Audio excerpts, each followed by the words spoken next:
Sur les planches de l'Est parisien, par Pauline Ziadé. Aujourd'hui, rencontre avec Lucille Travaglino. Bonjour à tous, nous sommes aujourd'hui en compagnie de Lucille Travaglino qui dirige depuis 2021 le théâtre de la Girandole qui est situé à Montreuil, pour partie au pied du métro Croix de Chavaux et pour partie au Mur à Pêche. Bienvenue Lucille. Bonjour. Est-ce que Lucille, vous pouvez nous raconter un petit peu l'histoire de ce théâtre qui était là avant votre direction en fait, et qui était là quand d'ailleurs? Alors le théâtre a ouvert ses portes en 2007 sous la direction de mes parents, Luciano Travaglino et Félicie Fabre. Ils ont tenu le théâtre en tant que co-directeur artistique et comédien. Ils avaient une compagnie, je crois. La compagnie existe toujours. Ils jouent toujours des spectacles, ils font quelques petites tournées, ça arrive encore. Et ils restent compagnie partenaire du théâtre, encore aujourd'hui. Est-ce qu'il y a une grande différence entre la manière dont la direction était assurée avant et aujourd'hui, ou est-ce que c'est une continuité? Comment vous l'envisagez, cette passation? Alors je dirais que c'est une continuité. Évidemment, l'éthique reste la même, la ligne reste la même aussi. C'est pouvoir accompagner et accueillir des résidences de compagnies émergentes essentiellement, et une programmation que ce soit au théâtre en dur ou au théâtre de verdure.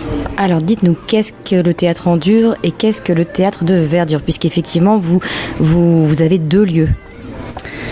Oui, tout à fait, nous avons deux lieux. Donc il y a le théâtre en dur qui est situé à Croix de Chavaux, qui est un petit théâtre de 50 places, où nous avons une programmation de septembre à décembre. Donc c'est une programmation où nous accueillons une quinzaine de compagnies, des spectacles jeunes publics, des spectacles tout public, des spectacles pour les tout petits également, et un temps au mois de mars qui est très nouveau et très récent. Nous avons fait la première édition l'année dernière, qui est le festival Les Acousticales. Donc c'est une programmation qui est 100% musicale et acoustique. Ce qui veut dire que durant le reste de l'année, là on parle du théâtre en dur, c'est essentiellement quoi? Du théâtre, de la danse? C'est de tout. On privilégie aucune forme. C'est vraiment des compagnies qui nous plaisent, c'est des spectacles qui nous plaisent, qui nous parlent, sans se focaliser uniquement sur du théâtre ou uniquement sur de la danse ou uniquement sur de la marionnette. Moi, ce qui me plaît beaucoup, c'est de vraiment pouvoir mélanger toutes les formes. Et si dans un spectacle, on retrouve de la musique avec du théâtre, avec de la danse aussi également, voire un petit peu de cirque, c'est vraiment cette ligne-là que j'ai envie de garder. Donc pluridisciplinarité. Tout à fait. Est-ce que au théâtre de verdure c'est différent? Comment vous faites vos programmations? Alors, évidemment, au théâtre de verdure, la programmation sera différente du théâtre en dur. Le théâtre en dur, c'est une petite salle qui accueille 50 places. Dès que nous passons sur le site en extérieur, donc sur la parcelle des Murs à Pêche, on se retrouve avec une jauge qui est supérieure, jusqu'à 700 places. Et nous privilégions les formes adaptées à l'extérieur. Donc c'est essentiellement de la déambulation, du théâtre de rue, du cirque. Nous avons de quoi accueillir des structures de cirque, des concerts, évidemment, que dans la petite salle en bas, nous ne pouvons pas faire, dû aussi à l'acoustique.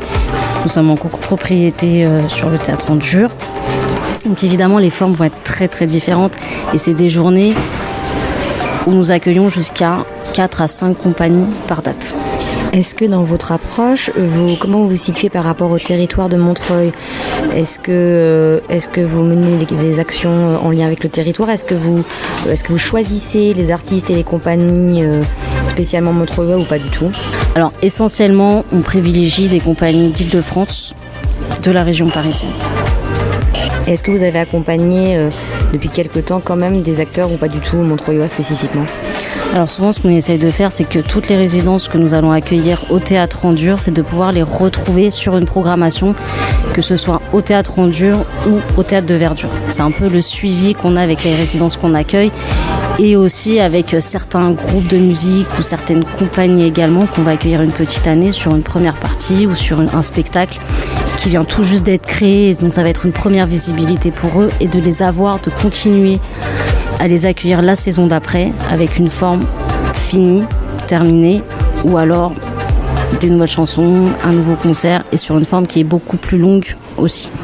Donc ça c'est intéressant pour un artiste, effectivement ça lui permet de se produire plusieurs fois et de fidéliser un petit peu l'écoute et le public autour de ce qu'il fait, de ce qu'il propose.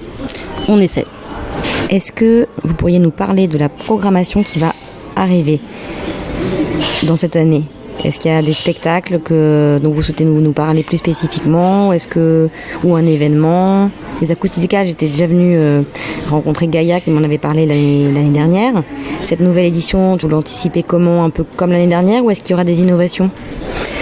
Alors, essentiellement la saison dernière pour les Acousticales, comme c'était une première édition et c'était surtout une première approche, l'idée est née en une semaine et le projet était monté en un mois. Voilà, donc c'était essentiellement avec des artistes qui sont devenus pour la plupart des amis et qui ont décidé et qui étaient d'accord de jouer le jeu et de proposer une nouvelle forme, les Acousticales. C'était un peu l'édition test de savoir est-ce qu'on continue ou pas la saison prochaine. Donc effectivement, il y a plein de petites choses à revoir sur cette édition des Acousticales, mais on a quand même prévu de faire une deuxième édition en 2024. Petite enfance ?